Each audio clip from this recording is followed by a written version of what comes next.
Hello, everyone. Welcome back to our 9th episode of SASEtalk, a SASE Rensselaer podcast. Today, we are bringing back some alumni to get an insider look on industry, industry talk with alumni. For this session, we are bringing back two wonderful SASE alumni who were CS and IT, so computer science and information technology and web science students back when they were students on campus. Both of them have now left, I think, 2 years now for both of you. You guys have been gone for 2 years, and they are back today to share some stories about their experience, to share some insight, and to give back some advice to any students who are thinking about what's out there for me. So I am very, very excited to introduce Samad and Mohammed back to SASE to talk about it. So if you guys could please give yourself a quick introduction to who you are. And fun fact question, what is your favorite Pokemon? That's a good question. I'll go ahead and start off because I like to take initiative, right, Mohammed? Yeah, of course. No. Hello, everybody. My name is Samad Farooqui. I graduated Rensselaer in May of 2019, so it hasn't been 2 years. I think it's only been like a year and a few months. But so thanks for dating me, Wesley, making me look sound older than already. But no, I graduated from Rensselaer with a dual degree in computer science and information technology and web science, and I concentrated in information security. After graduating, I went and am currently working at the Boeing company as an aviation product cybersecurity engineer, which just means that Boeing lets me look into new cybersecurity things and apply them to different airplane products that Boeing is making. While with Boeing, I've gotten the chance to work on some really cool things. I've gotten the chance to work in autonomous plane environments. I've gotten the chance to do analysis, and I've also gotten the chance to go into the lab and actually try to hack some airplane boxes, because when it gets down to it, airplanes are just flying computers. So you want to make sure that those computers aren't very easily hackable. While at Rensselaer, I was in SASE all 4 years, started off freshman year, and I've had a very positive experience. And SASE is, in my opinion, one of the reasons why I managed to get as far as I did when it came to interviewing. And while I was in SASE, I was the secretary during my sophomore year, and I was the vice president during my senior year. Thank you so much for that, brief introduction. But my name is Mohammed. I was at RPI at the same time as Samad. I declared a dual as well in IT and CS. I came in CS, declared that dual about a semester or two after I started. While at RPI, I got my master's as well in IT. So, I have some experience with SASE as a graduate student and an undergraduate student. And after I graduated, I went to Microsoft, and now I work as a software engineer on the Edge browser. And mostly what my team does is we take, the unstructured data, which is a web page or websites, and we try to convert it back into structured data. So when you visit let's say a product page on Amazon, we try to extract information, structured data about it, like, the name of the product, an image of the product, the price, ratings, reviews, and apply and build experiences on that. So my team has recently been building experiences of shopping around it. So if you've heard of Edge shopping, it's a new experience my team is pushing. And, that's really just a brief introduction about me, RPI to afterwards. And just a bit of introduction about me and SASE. I stepped in for one of my friends' sophomore year at the mentorship, soiree that they had to try to find mentors and mentees. And I ended up with Wesley actually as my mentee. So I signed up as a volunteer to temporarily fill in, but I ended up becoming a mentor and part of SASE. Oh, Ain't that cute? For me, I am your host, Wesley Chow, and I am a senior CSIT as well. And the fun fact, Mohammed and Samad were actually part of the reason why I swapped into IT, my first year as well. So they were there since day one, no, day zero, you could even say. And so very influential on me, Mohammed and Samad, both of them, very good mentors to me. And now they're back, back yet again to grill the hell out of me again, during this podcast. It's gonna happen. It's gonna happen, yeah. But no, really great to have you guys on board today. We really appreciate taking time out of your day, whether it be the sun's rising or the sun's setting for you. We're really great to have you back, see some happy faces. But no, yeah, as I was saying, Mo was actually I think somewhere during NRB, I actually spoke to him. A professor told me to you should talk to Mo if you're interested about IT. And being the little green-eared little boy I was, walked up to hey, my name's Wesley, shook his hand, and Mo just stood there talking about why IT is the best major on campus. And to this day, I still think he's right. It is the best major on campus. A lot of people will fight me and say no, IT's not that great, but I'm sure both Mo and Summer, both of you can attest that IT is one of the funnest, if not the most difficult, the most family-friendly major there is. So tell us why IT? Why ITCS? Right? Why do you still come back to it? Why do you love it? Why do you choose it? Yeah, so I'm actually gonna take charge this time because somewhat just to throw him off his game a little bit. No, I wanted you to go first in this one because it's kind of a fun story for the both of us. Yeah, so the reason I kind of decided on IT is it's actually funny. Both Samad and I, our freshman year, worked as work studies in the IT lab. And in the IT lab, we just thought, at least for me, when I saw the work study form, I thought, IT, it sounds like I'll be fixing computers all day, right? So people are gonna need my help. I'll be tech support. So I was like, that doesn't sound too bad as a work study. I get paid, get to do some homework, and I just fix computers. But it ended up being a lab for ITWS students who would be able to go in, use monitors to test their, responsive code, or just if they needed an extra monitor to do work, and just, relax between classes, get some work done, take a nap on the couch, whatever really they needed to do in there. And eat a few snacks. Eat some snacks, definitely. And through that, Samad and I kind of, started a understanding of what IT was and, interaction with the students there. And I love to say that Samad and I had this healthy, competitive, nature about it. And we both sort of eventually got really interested in the major and took the courses. Obviously, we took the courses, and I personally, I'll speak for myself because someone can later, but I fell in love with it. This is exactly what I wanted to do. When I chose computer science, I thought it was mainly web development. I thought going into computer science, I would be doing application development. But once I got into computer science, I realized it's a lot more theoretical. It's a lot more, down to how do bits work, how do bytes work, data structures, algorithms. And once I went into IT, it really is what, a lot of IT people will say. It is the applied computer science. You take computer science, you apply it, and that's kind of what IT is. So the foundations of it and just being able to build on what we learned in computer science and actually use it was huge appeal to me. Now someone. Yeah, kind of expanding on what Mohammed was talking about. I want to go back to that work study job that we had.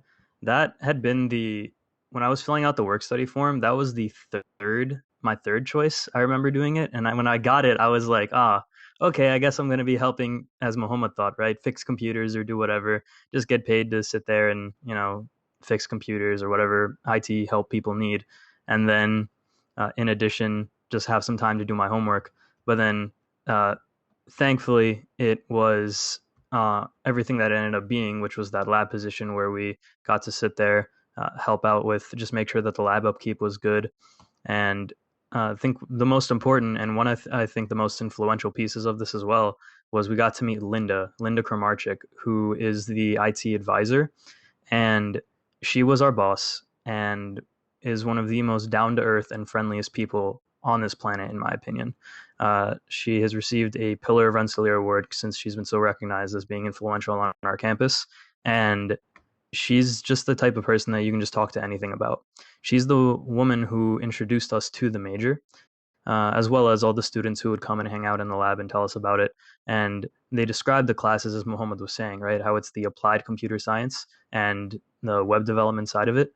So those are all aspects that I was interested in as well. And I figured, okay, computer science leaves a lot of room for the elective spaces. So why not just fill in those spaces, get another degree while I'm at it, right? There's no reason not to do it. I think it's something about 33%, like a third of students dual major when they have CS or something. And IT is one of the more popular ones to dual with. I think it's like CS IT and CS math. But thankfully, both of us got into IT. We got to talk to all the people that were involved with it and learned about the application of computer science. And it's not just that too, right? What I ended up enjoying a lot, which I didn't think I would, was a lot of the project management and the application of just talking about different topics in computer science and the tech world just outside of your classes, because in your IT classes you talk about social issues as well. You talk about social issues. You talk about when we were taking MITRE together, I think the Uber and Waymo lawsuit was happening, and there were a lot of different things going on with that, a lot of different implications being said. So we would talk about that like every week, and it was a great time just getting to talk about issues in tech that are affecting us, right? But also getting that understanding of and learning that language of how to actually communicate, because the way that Professor Plaka puts it, right? He's like, you have your programmers in the back with the propeller hats on, you have your business people in the front making decisions and presenting to the people that decide where the money's going to go. IT aims to have you become somebody who is wearing a business suit with a propeller hat on. And I really think that that's what the major does. Yeah, no, I remember, no, Linda, that obviously, no, one of my favorite parts. I don't think anyone in IT can disagree that Linda is one of their favorite parts of walking into Lally, every single day, walking by her office. And I would just go in and steal candy, while saying hi. Other people would actually just, out of the goodwill of their heart, come and say hi. No, the candy did it for me. But no, Linda, wonderful. All the professors, honestly, IT is such a family, right? When 100%. everyone knows each other, everyone knows each other by name. That's the important part. Linda knows people's names. Plaka knows your name. Professor Fox. Hopefully for good reason. Yeah, hopefully. No, knock on wood. Plaka probably doesn't know mine and Mohammed's name for good reasons. Yeah, but no, it's such a great family, person. right? Because I think it's also because of our small size, that there's not a lot of kids. What was the number of kids we had, before you guys left? 190, 180? And even that it was starting to get pretty large for the staff that was currently employed there working the IT. They were working to hire more professors as Mohammed and I were going out the door. Mm-hmm. And it's crazy to see, from at least in my freshman year, about 90 something kids overall, both undergrad and graduate. And by the time, now when I'm about to leave, we just hit about 250 students. And that huge change is, shocking. I think it's even more shocking to you two, who haven't seen this growth in the past 2 years. But back then, there were like 60, 70 kids total. Every class year was around 20 kids, and you would grow up with these kids as time goes on. You would see like, oh, I know you're a good coder. I want you on my team. Or like, oh, there's Jimmy over there. No, he dropped out halfway through. No, he flaked on my project. But no, IT, it's an awesome family, and it's amazing. One of the best parts about the major being so small is that we have our own leadership committee and our own honor society.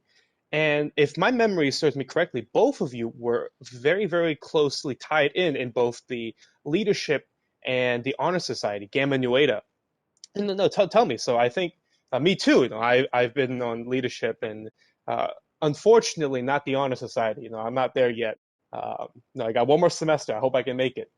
But yeah, both of you have been very close with leadership in honor society. So tell me more about what was your time like, being part of this family and leadership. I'll start off with this one. So yeah, I think Mohammed was on the IT student leadership, and I was in Gamma Nu Eta when I got the chance to be, and I ended up becoming treasurer of it. And as you can imagine, it was a lot of fun, right? For all the reasons that you're already mentioning. These were the people that you've been essentially growing up with, right, throughout your college career, and the friends that you've been making. And I still talk to a good bit of folks that are still in the major, right, that I graduated with. Mohammed and I actually lived together for a little bit after we moved to the same area, and it's those kind of connections that you're going to keep for a pretty long time after you graduate. So it's invaluable in helping secure those. And just in terms of specifically being on Gamma Nu Eta helped put on this event called um, the company expose, and it's an event that IT does every year that Gamma Nu Eta puts on, where they invite recruiters who are from companies that are coming to the career fair to meet with IT students, right, and who are hiring IT students to just come and meet with them and in a casual setting, which I think is invaluable because it allows for, especially people that have never been to a career fair before, they get to go and meet these recruiters in a super casual setting the night before the career fair. And we get there and we just play games, right? They do like little fun team challenges together after the companies get to introduce themselves. And it's a mutually beneficial thing because the recruiters get to meet the students get to meet the recruiters, and the next day you can go to a recruiter and you're like, oh, hey, good to meet you. I met you last night at the expose. We try to talk while eating saltine crackers together. That did happen, and it was a lot of fun. And I would say that's probably part of the reason why I managed to get my first internship. So, yeah, this working on being a part of these different opportunities was something that I'm very thankful for. Yep. So kind of to build on what someone was saying, I had the opportunity to both be part of Gamma Nu Eta and the IT student leadership. I remember, I think when I joined the student leadership, Wesley, you also had been, you were voted in as the freshman representative for ITWS. And I still remember the meetings we had in the union every week where we talk about what was on the docket, what we were doing as leadership. But I think even over the years, Wesley, you stuck with it for a couple more years, and we really pivoted from what we started to what we ended up doing. I remember maybe the first year or two that we were there, we were getting a lot of, dragged feet from the IT department just because we didn't really have anything set in stone. We needed a lot of approval. But over the years, Wesley and I remember side by side, and even after I left, Wesley was reaching out to me like, hey, I want to bring back the sweater drive, for example. I think Samad, you might be wearing the sweater now or something. But we got IT sweatshirts, and that took us a while to be able to get. But after a while, now Wesley wants to do it again. So that's very exciting to see that, we went from being a student leadership that maybe was not very visible or oriented to people seeing what we do to being able to provide them with sweaters, which it doesn't seem like it's a lot, but people were able to have that pride about their major. We spread awareness about the major, and kind of like what someone was saying, the major grew very, very quickly. Wesley was saying this, we grew very, very quickly. I remember when I got it RPI and I declared my dual, there was something like 90 people. And now it's like over 200, like Wesley was saying, which is really great growth. And then again, on the Gamma Nu Eta side, we tried to keep that transparency, that work that we did with everyday students to be able to provide them something. So again, the company expose, again, Samad and I think got the same internship after our sophomore year from that expose together. We both had a very great time being able to listen about what the company did, what it was like to actually be in tech was something Samad and I didn't have experience in. We didn't have tech-related jobs before that point, and it was invaluable. Knowing what a real person does on a day-to-day basis at a company helps you. And then being able to talk to them honestly and, in an environment where they're not interviewing you and it's just informing you, it was at least for me, very valuable. And it really was, like someone said, you go to the career fair the next day, it's like, hey, it's me who just, did this challenge with you yesterday. Like, hey, come over, talk, let's see your resume now, let's talk about it. And it was very valuable because, again, the expose, you're not supposed to bring a resume. You don't bring a resume. You don't talk about jobs beyond the extent of what do you do? What does your company do? Not how do I get a job? Yeah, obviously you could, but it was more spent to be informal, trying to get information about it. So they're both very good, I think, experiences, and their intention is to bolster or, improve the student life on a day-to-day basis of the IT majors. Yeah, no, I remember, all the hard times both of you gave me, both on leadership and when you were on the honor society. Used me like a little pack mule to carry around and do all the hard lifting. What you're Yeah, talking about. I remember all that. I think you're the one that went ahead and just grabbed all like the pizza at the end of the events that nobody ate, just like you went and cut those. So I think it was both of you that did that. Mohammed went back, he would return like a king to his like house, I remember one of the favorite moments was when we were doing those meet the incoming students or meet prospective students, and we all had to stand up there really awkward in like these really ugly red polo shirts. They're not ugly. I like them. They was ugly as hell. I'm not gonna lie. They were nasty looking. They had this really terribly etched on like patch that was like itchy that said like RPI like. I'm gonna text Linda right now that you're saying all of this. Like, oh, she knows. Yeah. Oh, she knows. I tell her daily that we need to get new ones. And you would send me and Mo, or like you would send me and someone else to go get those little box lunches, right? Yeah. Walk all the way to Sage and use me like a pack mule carrying like 14 lunches for everyone. And like we had a lot of fun time and a lot of memories working together, both in a classroom setting and outside the classroom setting, right? And we probably took away a lot, like both of you said, getting your first internship, getting that needed boost to and the needed advantage that you needed to connect with companies and have a really good first time, right? When it comes to your career fair, sitting down for your interview. I know IT alongside with SASE, both of them have prepared me in a variety of ways, right? But when it comes to preparing you for a lot of things, was there anything from any IT course and beyond, and CS course and beyond? We all learn a lot of different things, and there's a lot of different ways you can approach IT and CS, with different concentrations and different aspects to focus. In IT, you can focus more on being a developer or focus more on being a project manager. Same thing goes for CS, a lot of different fields. But when it comes to today and the work that you're doing, was there anything from the classroom that, like, man, I remember that, just like the memories alongside, working with Mo and Wes, with Samad, working with all three of us. What was something that you took not from outside but inside the classroom? So, I think the one thing I'll say is, one of the most valuable things from inside the classroom would be communication. I think the computer science major probably lacks communication the most. You have one course where you work as a team in sprints, software development, design and development, SD&D, and that's about all the group work you do. There are some classes where there's group work involved, but you don't have to talk to each other. It's a small homework assignment.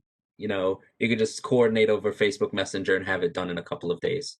But in IT, we always did semester-long projects. The communication was invaluable. There was nothing I'd say that makes me a stronger engineer in the workforce than my ability to communicate with others on my team.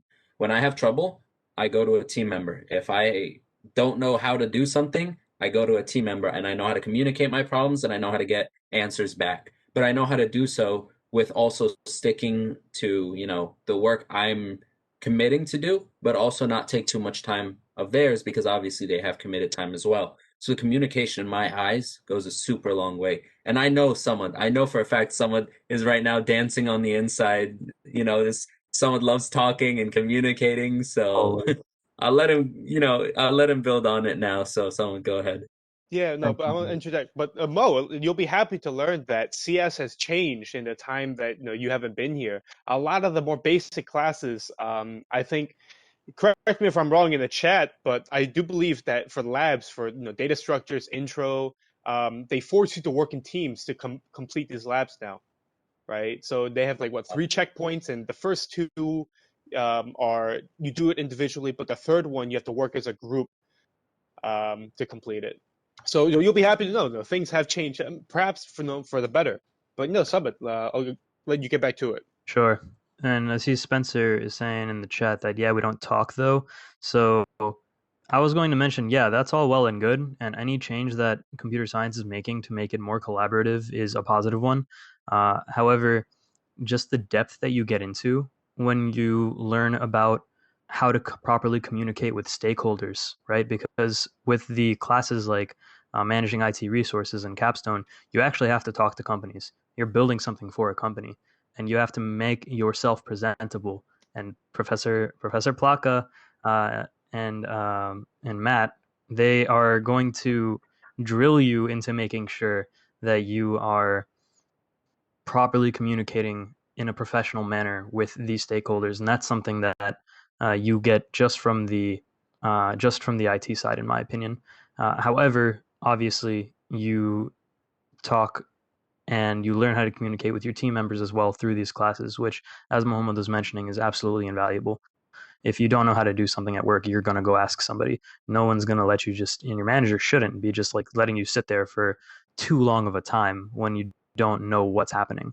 And nobody expects you to know anything anyway. When you're starting out, everybody knows that you're fresh out of college and you don't know much. So just getting back to some of the specific courses, I will say and I can talk a little bit specifically to cybersecurity.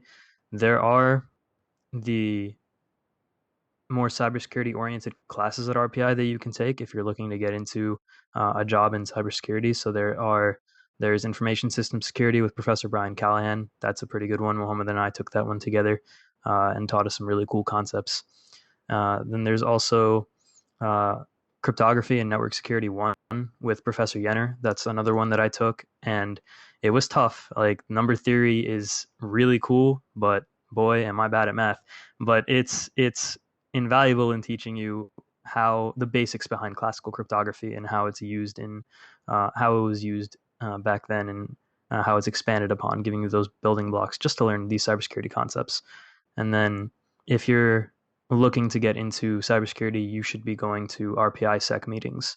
If you're interested in anything related to computer security, hacking, or anything of the sort, I will say that. So CS does have classes that help you, and clubs that help you get those hard skills that teach you the language of the work that you're going to be doing. But your IT classes like MITRE and Capstone are going to teach you how to present those how to present that technical knowledge and give that to people that may not understand it at the same depth as you, but they're the ones who are going to be deciding to fund your project or not. So you need to make sure that they understand what you are working on, and you have to make it sound important enough for them to fund it. And MITRE and Capstone and just all the classes in IT are invaluable in helping you get to that point. Yeah, no, I mean, I definitely know every single CS course, and IT course I've taken, right? IT courses, I believe, really helped me out when so much. I just finished up the Capstone, IT Capstone, a few days ago, and as brutal as it was, I can't imagine, my career, anything I do in the future without taking away things I learned in Capstone and MITRE, but working alongside a team, everyone's done it. You've done it since kindergarten, putting, when the teacher sings, the cleanup song, everyone works together.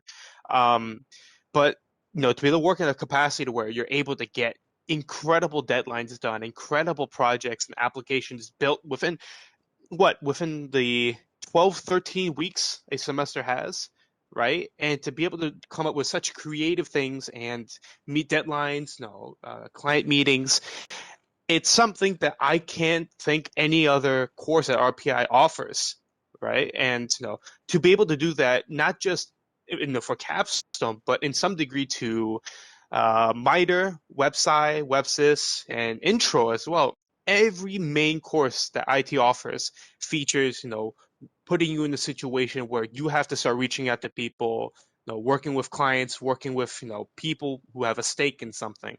And I think that's wonderful. That's part of the reason why I think, IT might be, the one of the best majors on campus. Now, it might be a little biased here, but I certainly think it's one of the better ones. I do want to give some credit where credit is due, though. CS does have ARCOS, which, in my opinion, is one of the best things that computer science has at RPI. If you're not familiar with what ARCOS is, it stands for the Rensselaer Center for Open Source. I was a part of ARCOS for a few semesters. I mentored in it. And the main idea is that you get into a group, or you can start your own open source project, and at around like the mid or end of it, depending on how many people there are taking ARCOS, essentially every group has to present regarding their project, and they have to put a presentation on. So that's something that the mentors do help with as well. So you do get that experience of presenting a technical project to a lot of your peers and being able to field those questions as well. And then in addition, Professor Fran Berman, she teaches an amazing course that is cross-listed as IT as well, but it's called Data and Society. And in that class, you take technology and examine it from so many different aspects and so many different lenses from about different social issues. So we had different classes on data and security. We had so many classes on data in the home, data and health, right? Talking about the future of how data is going to impact healthcare. And that also is one of the best classes that I think I took at RPI while I was an undergrad.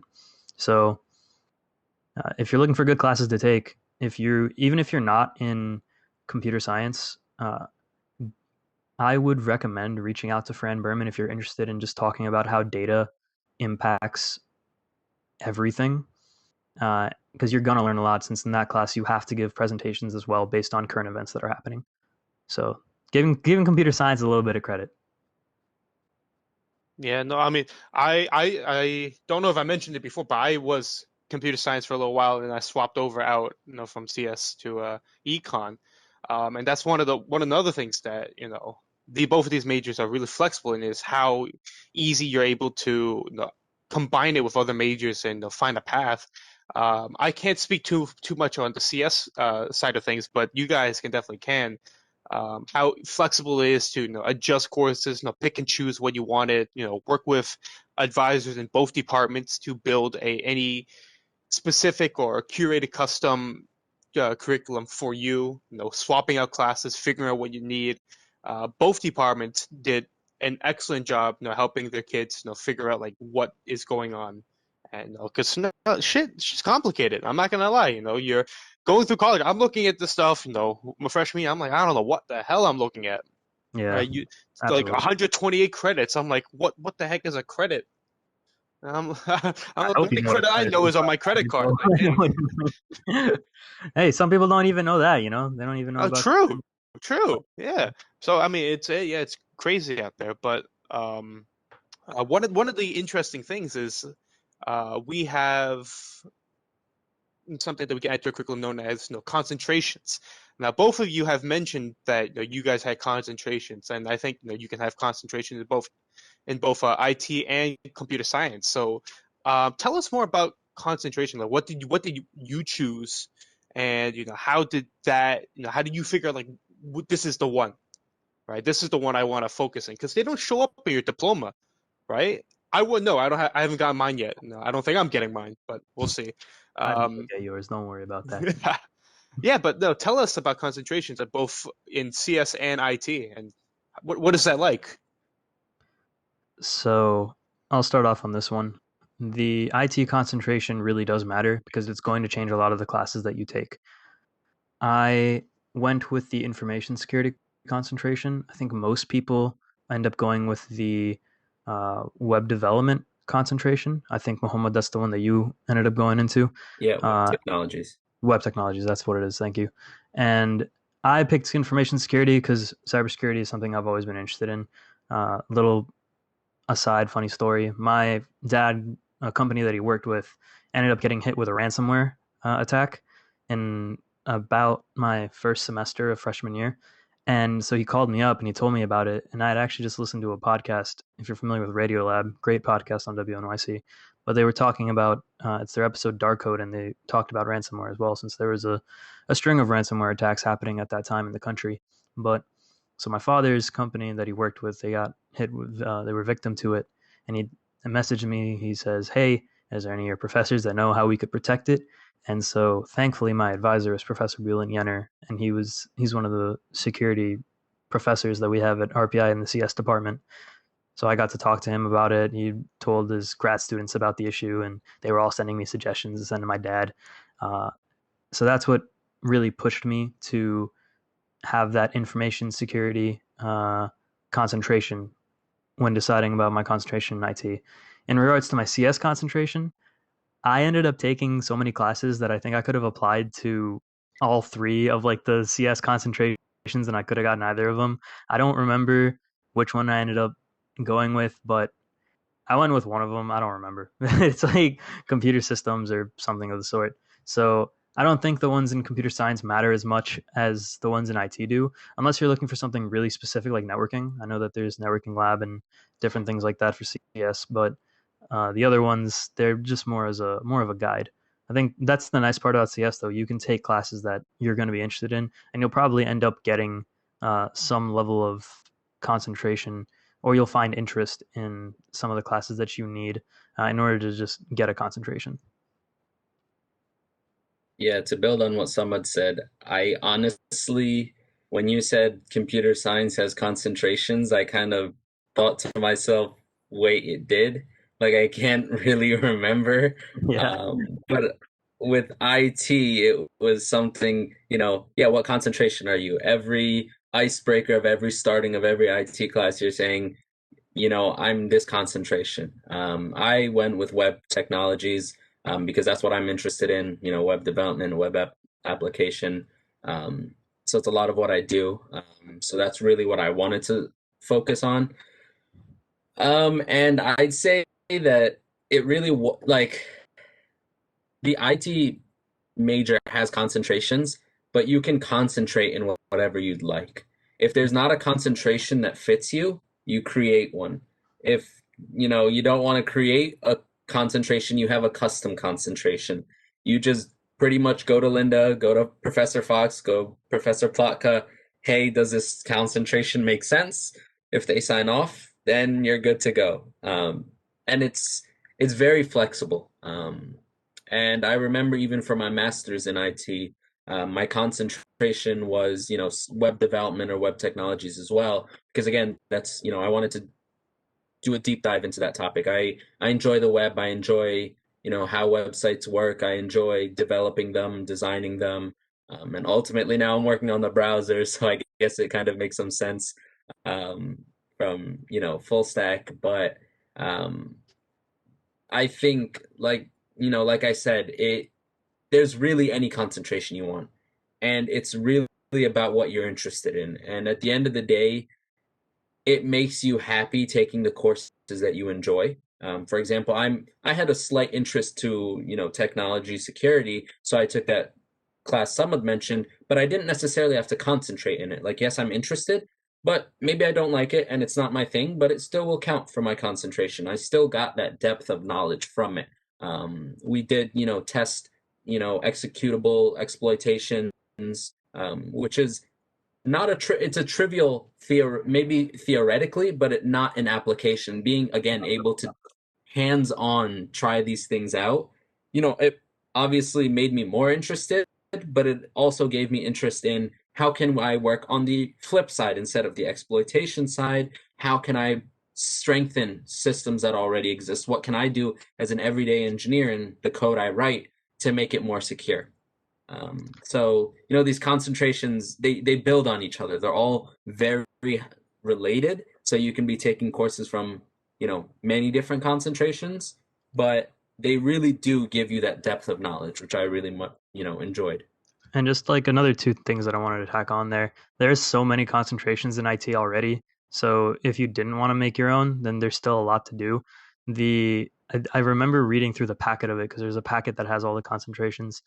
And there's one for aerospace engineering as well that has you taking like fundamentals of flight as a junior. And I'm like, okay, I think that's like a freshman level aero class, but it's a pretty important one from my understanding. If any arrows are in the chat, they can correct me.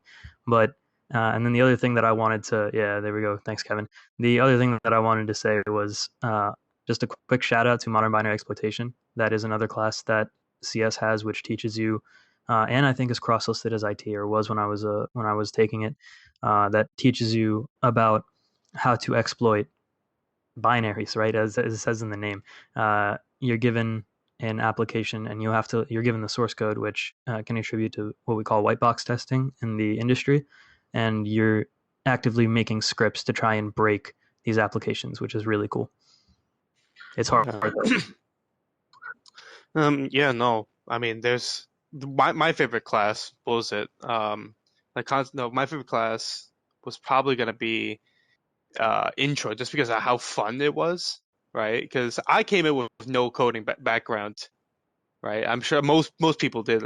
Most people do, and still will. But I came in not knowing anything, and intro to IT, that was fun as hell. So it was my favorite. And Blanca was nice then, but now he's not nice anymore in Capstone.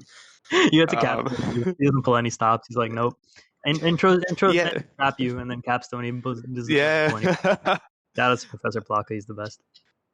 Yeah, and I chose my concentration in econ, not because I'm interested, because it's the easiest way for me to graduate. I'm trying to get out of here as fast as possible, so don't catch me slipping no more.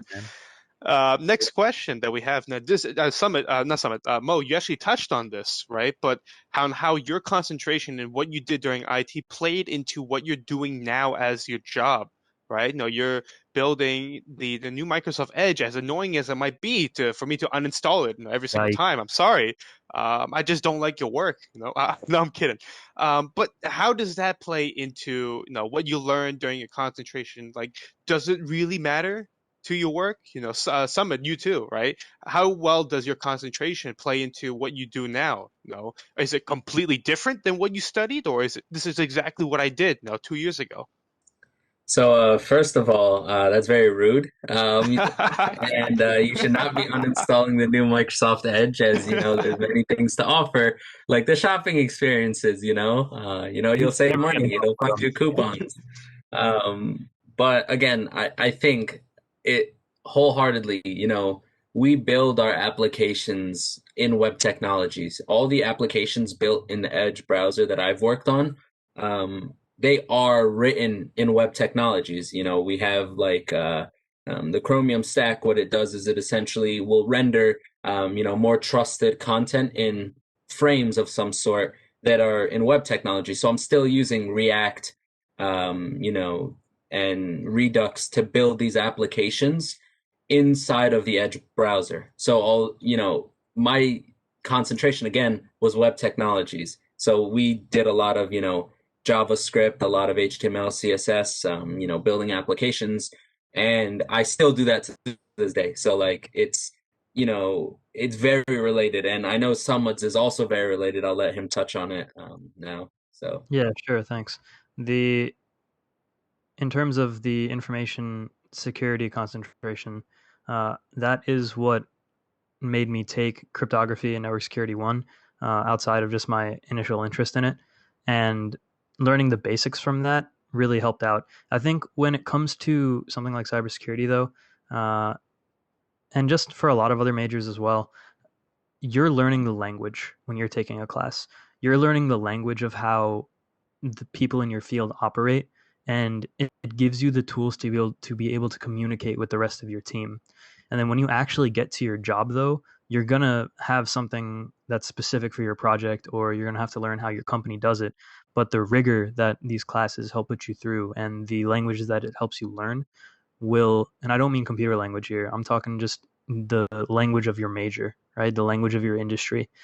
And this applies to all majors. This applies to, aerospace or econ or whatever you're taking. Your classes, your hard skill classes, are going to teach you that language. And that's what you need. And a good understanding of how to communicate that language to people outside of it is what's going to help propel you and help you further in your career. And no, my classes definitely helped get me to that point and teach me those concepts anyway. Yeah, no, I can only hope that what I'm learning now it will I'm actually going to be doing this in a few years' time. That I'm not just wasting my time learning about this when I'm going to be studying dolphins in the next 2 months. I don't know. I mean, I would love to be studying dolphins. You could That'd pick be fun. you could pick up like a research position or something, doing With dolphins? Yeah, with in dolphins. SeaWorld? Maybe doing, I don't know, not SeaWorld, don't they? Oh, word, not SeaWorld. Not SeaWorld. No, we don't like SeaWorld anymore, right? Yeah. You like SeaWorld? All my homies don't like. No, none of my homies like SeaWorld. Your homies like SeaWorld. But no, right? And because the IT is so versatile, so flexible, everything that most other majors in different places, you stuck down this one major, you're stuck doing this, and you don't like it. You got to do a career change. That's gonna be a huge step. But in IT with CS, ACS is just an example of how many options you could choose to go down. And so, but how did this, before you knew, right? Before you knew this combination, this possibility was available to you, what did you think that you were going to be doing, back as a freshman, right? Did you think you would be where you are now? Like, Mo, you're working on, building a new browser for Microsoft. Somebody, you're, testing planes. Like, did you think this is where you're going to be, all those years ago as a cute little freshman? Absolutely not. With lanyard around your neck and the keychains jiggling around my neck. Let me just tell you, everybody always told me they're like, okay, man, don't wear your lanyard around your neck. And now it's like a work for Boeing, and everybody has like lanyards around their necks all the time. But whatever. Like we have like specific lanyards and whatnot. But whatever, do whatever you want. But the getting to your question though, did I think I was going to be working in the industry that I am in now? No. I know that I wanted to do something in cybersecurity and something related to technology, but I kind of just took it as wherever the wind's going to take me. When I was applying to Boeing, I just kind of walked up to them and started talking about the different opportunities that they had there, and it just turned out that I got to talk to teams that were doing cybersecurity related work on the airplanes, and that really just sparked my interest. But that's not what I saw myself doing at all as a freshman. And I didn't know what I wanted to do as a freshman. All I knew is that I wanted to do something, right? I wanted to do something in technology, and as I grew up, and as I went through RPI, I started to realize what I enjoyed doing, thanks to not just my classes, but my extracurricular activities as well. So being a part of these IT organizations, I was also involved with residence life, and I got the opportunity and honestly the honor and the privilege of helping lead a team of such capable individuals through this being the staff of North Hall and E Complex. And from that, I really realized that I loved the being in that position where you're helping other people grow. And that's what led me to now want to be some kind of team lead in the future, right? Regarding the industry that I'm in, the industry is cool. Don't get me wrong. It's really awesome. Airplanes are cool. But I'm more subscribed to the idea where I'll go wherever the wind's going to take me to accomplish what I want to do. And the classes that I took and the experiences I'm getting now are going to play a part in helping decide where I'm going to end up and give me those skills to get to where I want to be. So for me, as a freshman, I came in computer science. I thought, I'll find a tech job at a tech company, and I'll be doing coding. I don't know what that means, but I'll be doing it at some point. I know what programming is. I don't know what exists out there, but as I again went through college and went through the courses, went through IT, I realized that even through that first internship Samad and I had together at Optum, I came to realize that a lot of what happens is in industry is based on web technologies. It's based on an application that we provide to a user. Yes, there's always the back end, there's always some application in the back layer, but there is almost always a front end to it. You need to make the tools accessible to the people you're giving them to. So honestly, when I started at RPI, I did not realize that. I was under the impression that, a lot of people just, type some programs for the sake of typing them and the company does better. Like I don't know what they're doing, but they're doing something. But now after going through it, you kind of get an understanding that it's all about interfacing with people and how we allow people to utilize technology that we have. It's no help for anyone if we have technology and we're not able to use it, which is kind of like the evolution of a personal computer. They used to be super complex, super clunky, super difficult to use until someone was able to make that change to make them simpler. So it's like that. That's how I feel about everyday tasks. I think everything that we do now will at some point be easier in the future. Cooking will be easier. Cleaning will be easier. Automation is really where everything is ultimately going. And since we can't reach full, autonomous yet, planes can't fly themselves yet. Not yet. They're working on it. But at one point, we want to lessen the time it takes to complete a task until we hit full automation. So really, it's a lot of stuff that I didn't realize coming in is we focus a lot in industry about automation and user experience. Those are the two things. And obviously making money. So if you're like a trading firm, how do I maximize my money and trading? But again, that has to do with still some interface between human and computer. So that's ultimately where the industry is going, which I did not expect, honestly, starting. I thought maybe I wanted to do security even when I started, but ultimately it's not what I did. Moral of the story is that if you think you're going to do something, don't be surprised if you don't end up doing it. I can't wait to have my what's that robot from the Jetsons, the robot mate or whatever. I can't wait to have my own robot and go to like the grocery store in my self-driving car and then come back and make me dinner or something. It's gonna be good. No, but the building on that, Samad, right? What is it that you regret about like where you are now, right? Like, do you have any like feelings deep down inside, just gnawing away at you, thinking like, man, like I wish I did this instead. Maybe I wish like I did more research as a kid and like figured out like what I really wanted to do instead of, wasting my time at these, weird internships, should have focused on this one thing. What do you wish you could do better, right? Like if you had a chance to like really pursue your dream job, like that one job that you feel like I'm gonna stay at this company, stay in this role forever, like I love this place, I love where this is taking me, what would you change to be in that position? So I'm a subscriber to the idea where you don't need to have a dream job going in. As long as you find something that you enjoy and you like what you're doing and you like the people that are surrounding you, that's I think the most important part, then just work hard and work with integrity and good things will come, in my opinion. As long as you take the initiative as well and you put in the effort to make that happen, then it'll help out. It'll work out. Mohammed's gonna laugh at me, but I also like to live without any regrets, and so I tend not to dwell, or I try not to dwell on things in the past. Obviously, some things will eat at my mind sometimes, but for the most part, I try to just kind of think to myself, all right, things happen for a reason, right? Just my own personal faith. Things happen for a reason. All the experiences that I'm going through, I'm learning something from them. I don't try to dwell too much on the negatives, and if I do, it's more of a self-reflection sort of thing, just to think about as Mohammed sees my hand gestures, I try to take the good from whatever's going on, and oftentimes people, whenever I get asked this, I always say, well, if I had that's cap, oh man. Oftentimes whenever I get asked this question, I'll say, well, if I didn't do as many of the clubs and as much of the extracurriculars that I did, my GPA probably would have been a lot higher.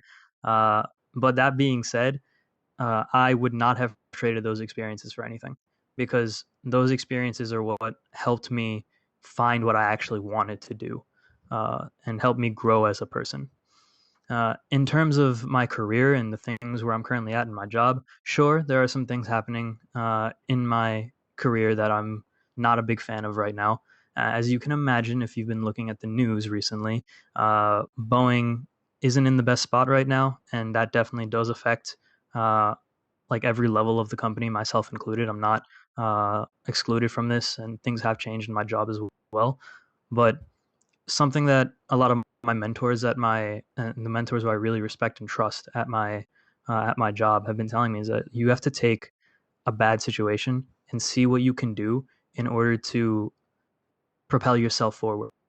So with a lot of the bad things that have been happening, there have been other opportunities that have popped up, and those are some of the chances that I've jumped on in order to try and show ownership and show my manager that I can take ownership of projects in order to help with my career development.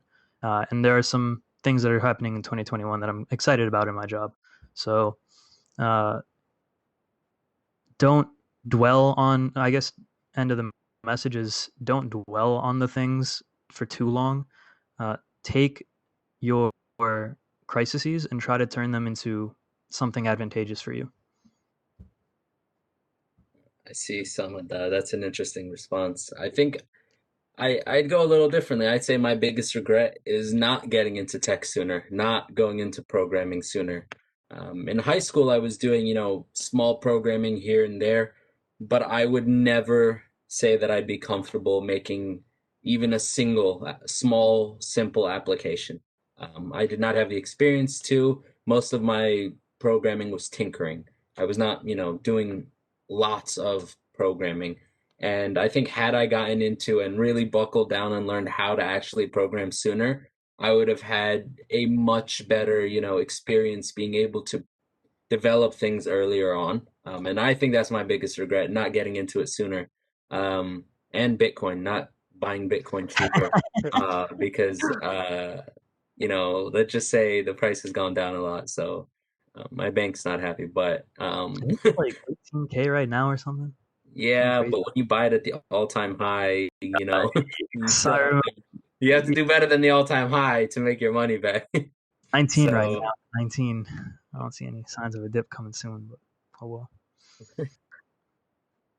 Yeah, but no, we are close to time, so I'm gonna ask this one last big question, and hopefully, we'll be wrapping it up after that. But I just realized, I'm sorry to interject, but I don't think Mohammed and I ever shared what our favorite Pokemon was. Oh, word! You betrayed me. Yeah, I'm damn. so sorry. I was betrayed. I was looking forward to that one too, because let me just say, I love Mudkip. Mudkip is up there. I would have to say Mudkip, and then if we're talking about like pseudo legendaries and things like that, then Metagross. I love Metagross. Big fan. A man of culture. A man of culture. I think mine has to be either Blaziken or Charmander. Ooh, okay. I always went for the fire starters. Cyndaquil too, even back in the day. So I'm definitely a fire starter kind of guy. Oh, I maybe not as much of a man of culture as some others, but I can still respect it. I can respect it. Mudkip is superior. So are most other water types. Yeah. Whoa. That's a lot of beef right there. You're trying to. Those are fighting words, Summit. Those are fighting words, but people come. They can throw hands. Yeah, no, I saw you posted like a meme or something back into the boxing group me. Yesterday. I'm like, you don't post there. I'm like, what are you trying to do? No, I looked the other day, and apparently they've been having like virtual sessions and stuff. For anybody that doesn't know, RPI has a boxing club, and joining that was one of the best decisions I ever made in college because it's something I had never done before. So if you're a freshman, do something that you never see yourself doing. However, quick aside from that, I saw that meme and I was like, oh, I think the boxing people would enjoy this. And I saw they've been doing these virtual sessions. Have you been going to any of those? Because I was like, I've been just doing stuff by myself, I started out earlier on when they first started doing it, but I got caught up with work, so I haven't been able to go back. Bro, But for those of you who are really confused as to what the meme was, it was if you Google search the greatest boxers of all time, there's Mike Tyson, Muhammad Ali, one, the absolute GOAT, the best. and it's the black guy from the Wii Sports Matt. that always kicked your ass. Yes, Matt. Matt. Man, that was I saw that meme earlier too, but nah. But last question we got right here on the list. As a person of color, right, and especially in today's climate and the work environment and outside wise, how is it? Whether it be difficult, whether it be concerning or in the positive way, right? How does this impact you as a person of color in a STEM related field, a very STEM heavy field where a lot of people would assume there's also a lot of people of color, right? Also within the tech industry. And as people who have been in industry and working for a little bit over a year now, right? What is your experience as a person of color? And a lot of people in SASE are also people of color, who will be going into tech as well. So a lot of our listeners and people here with us today are going to be walking into that same position that you're in. A person of color in an industry where you're whether surrounded like people similar like you with similar backgrounds or people entirely different, right? So as our ending question, let's hit it off with a big one, and tell us about your experience working as a person of color in tech. I feel like Mohammed and I are going to have pretty different answers, considering just the demographic of the companies we work for. I'll start off by saying that with Boeing, they are making an effort in order to increase in their diversity hires, which is good, of course. But just engineering in general, right, is a very male-dominated field, and the only thing that I have to say is, I guess, in terms of anything that I've personally experienced, it's no surprise to anybody on my team that I'm a Muslim, and I make it very apparent that I'm a Muslim, and the things that come with that, having to go to Friday prayer during my job and whatnot. Something that I always ask every single interview that I ever have done is, look, I have a Friday prayer that I must attend every Friday. Do you think there would be any problem with me being able to do that? And everyone's going to have the same answer, right? Where it's like, oh yeah, of course, just work with your manager and work it out and you'll be fine, which is the answer that you want to hear. And that's good. That's what you're going to end up doing. But just in terms of those microaggressions as well, I would say learn about what other people go through, because when you actually do your research and see what are the microaggressions that a lot of women face in the industry, right? What are a lot of microaggressions that Black people or Asian people or whoever face in the industry that you're going into? Learn to recognize them, see what they are, and call them out, right? Don't be afraid to call them out either, in my opinion. I have some stories. There's 2 stories that I want to share regarding what I've seen in the past. One, and I'll try to keep them brief, but one was when I had the chance to go out and do some testing in a field. And I can't get into specifics regarding the technologies and everything, but we were working with some AI that was picking up female voices not as accurately as male voices. And our project lead is a female, and she went to go tell this to a lot of like the big decision makers who were in charge, right? Older white males who were there in the room. And when she brought that up, that, oh yeah, and it's not picking up women and it's not picking up female voices as accurately as male ones, all the men laughed. And she immediately said, why are you laughing? Because this isn't something that's okay, right? It's not something to laugh at. Honestly, that just means that there aren't enough women who are working in that industry or have the avenue to provide that kind of data, which is needed to help ensure that your product is good.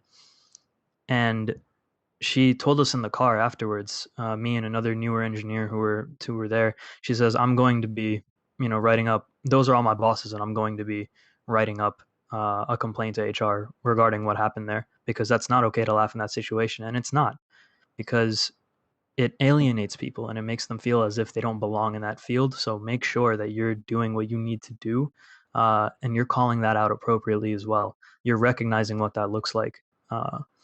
And give others the opportunity to speak, especially if it's something like if you're in a meeting, right? And you notice somebody's been trying to get a word out. If you have the opportunity to speak, then just say, "I think this individual had something they wanted to share as well. Was there an idea that you had?" Just doing things like that goes a long way in helping make your workplace more inclusive. And I've definitely felt other microaggressions just because of, my name and what I look like. Specifically, there was one where I like to normally around November time. I didn't do it this year, but I normally shave off like my entire beard, and I end up looking like a child because I look as if like a high schooler. And again, I went out in order to go and test in this environment for a different reason, and I was like, "Oh yeah, I shaved recently," and somebody told me, "Oh, is it because they an older individual looked at it was like, oh, is it because you look like the Taliban or something like that?" And I was just looked at him and I was like, "What?" In the back of my mind, I said, "What the hell did you just say to me, man?" But uh, at the time, I regret personally not doing anything about it and calling him out there. I did mention to him very strongly at that moment. I said, "No, that's not it at all," and I keep my beard for religious reasons as well. But the those are the kind of things that's if that's the worst that I'm going through, other people are going through much worse, right? And so you, as a no matter what your background is, you should be looking into, in my opinion, what other people go through and recognize what's happening in your industry, because you're gonna notice some.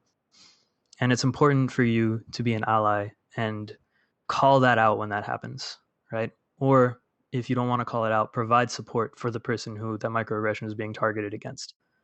Yeah, I kind of went in a little bit pretty deep into that, so apologies. But No, it's good to know, this type of stuff, that no matter how progressive we may be, that stuff like this still happens. Yeah. and obviously, No. what I'm saying doesn't reflect the views of the Boeing company and whatever. Just do want to put that out there, but this is at an individual level, right? Of course, yeah. It's at an individual level, and there is work being done, and I think there's a lot of good work being done in order to help bring light to these kind of issues in whatever industry you're working in, specifically STEM fields. But yeah. Mm-hmm. Yeah. Mo, anything you wanna add on to that? Yeah, I mean, kind of like what Samad alluded to at the beginning, we have very different experiences when it comes to this. Microsoft, kind of, from what I've noticed, is consistently, encouraging the kind of behavior Samad's talking about, allyship, calling out issues. And it's an environment where you're not worried to do so, but I've also, maybe I'm ignorant to it or I haven't noticed it, but I have never really been in a situation where I thought, that's kind of messed up. And if I had, I don't think I'd be worried to say, go to my manager or go to, his manager even, and say, hey, this problem arose. Personally, I don't think I've, been through situations like some of that. My workplace, I'd say, is extremely diverse. Everyone comes from a different culture, comes from a different background, and I think people are very understanding of each other, very appreciative of each other's work, and they're very thoughtful. And even sometimes my manager may say something politically questionable, politically correct, questionable, but he'll always correct himself. He'll always say, I'm not sure if that was politically correct, but my intention wasn't, to offend anyone. This is what I'm trying to say. And at Microsoft, again, they put a huge emphasis on even something like accessibility of a feature. Even if we have one user who we think may need accessible features on a product, they are included. They are prioritized as well.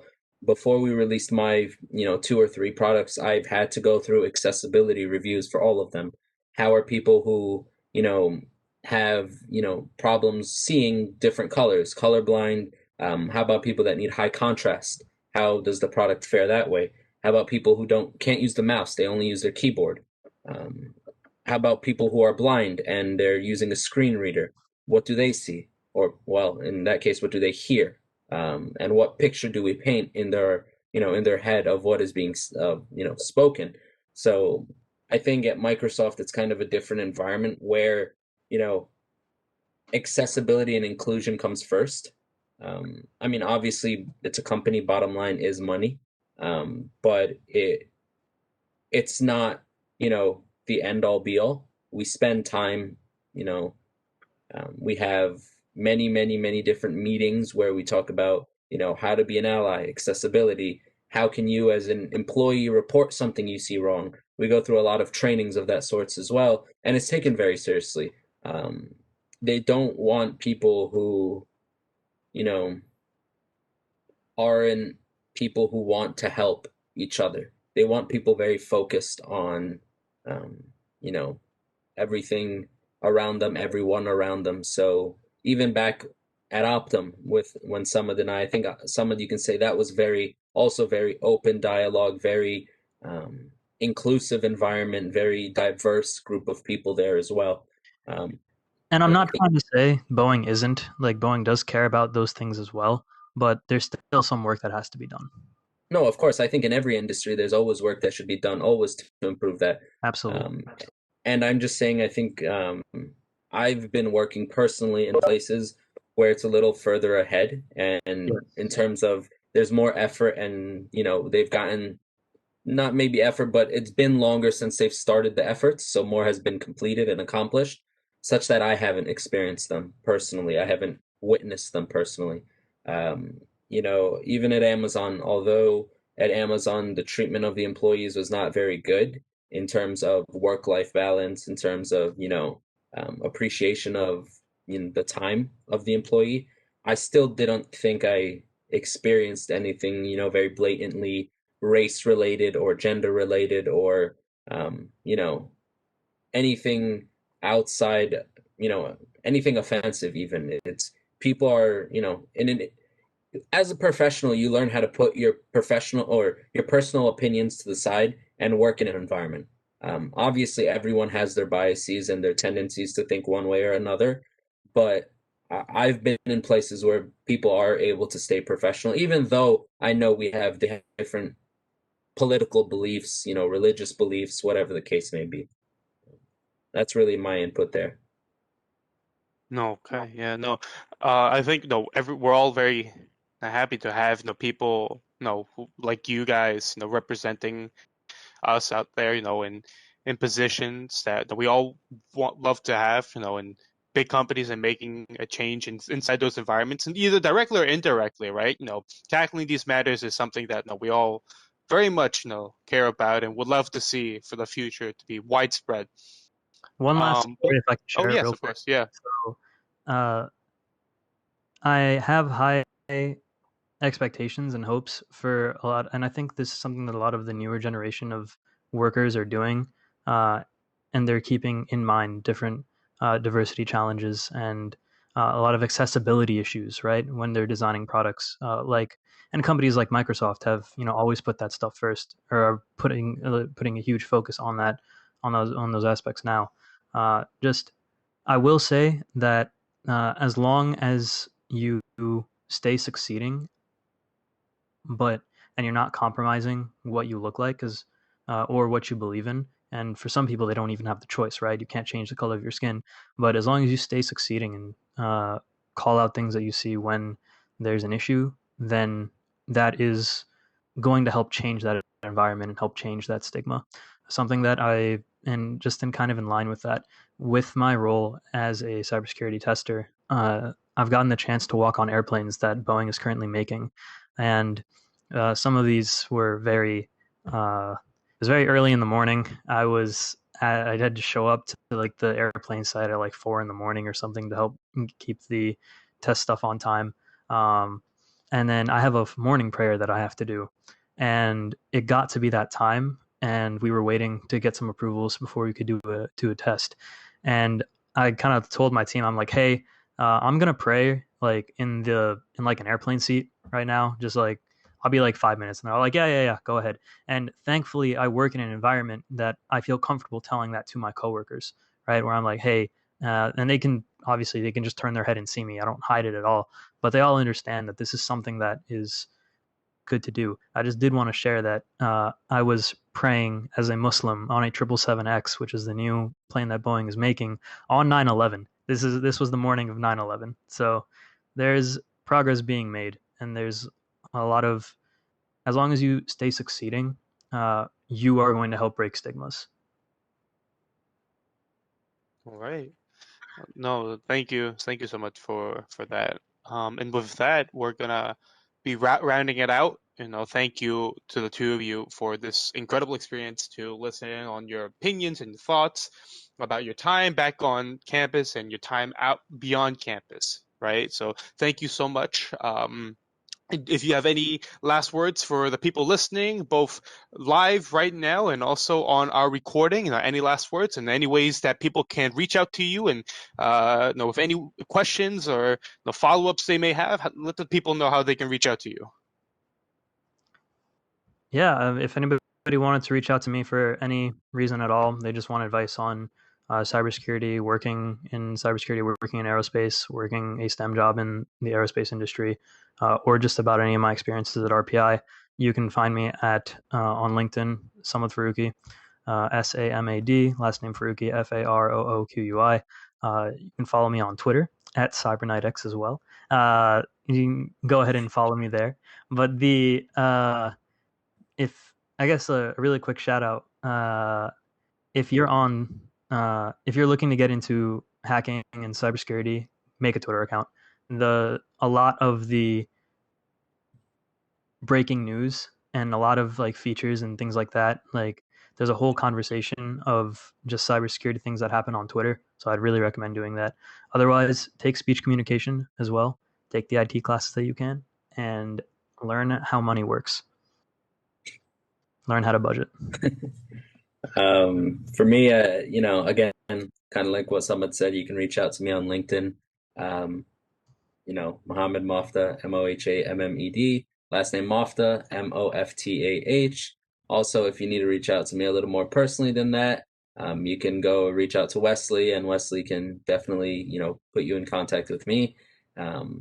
But last words I want to say is, honestly, cherish the time in college, spend the time, enjoy it. You get out of college, you're going to spend the rest of your life working. It's nothing to rush forward to, working is great, but you don't have to rush, enjoy college, enjoy time, take it easy. I mean, obviously I'm not saying try spend 8 years instead of 4 years in college, but do your do the due diligence, as well as enjoying it, and that's really ultimately what it is. You'll find the job, you'll find the work. You're all good. Well, everyone in CS, IT are going into fields where jobs are always needed, and even if that means taking some time off from college, after college, before starting to work, take it easy, enjoy it, and definitely just stay aware of what's happening around you, because even through technology, you can be making the right or wrong impact on society or people. Kind of like those stories someone mentioned, being able to detect one gender better than the other in terms of language is not okay. And these are biases that are, because of who we are as the developers and the testers of these features, that sometimes cause these biases. And all I'm trying to say is, keep a very open mind in life.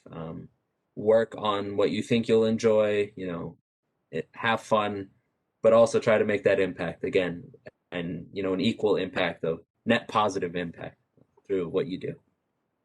Yeah, thank you, Mohammed. Thank you, Samad, for this wonderful podcast that we had. Another thank you to this podcast's sponsors, Boeing and Cigna, for making this podcast and making this opportunity possible. Thank you to our listeners, the live and recorded, for showing up and giving the time of your day to listen, whether you're at work, whether you're having some free time on whatever platform you're on. Thank you so much for listening. If you found this podcast exciting and you would like to hear more, please like and subscribe on our YouTube channel and leave a comment down below on what industry would you like to see next on SASE Talks. Thank you all so much, and we will see you guys on the next one. Thanks for Bye-bye having now. us. Bye-bye.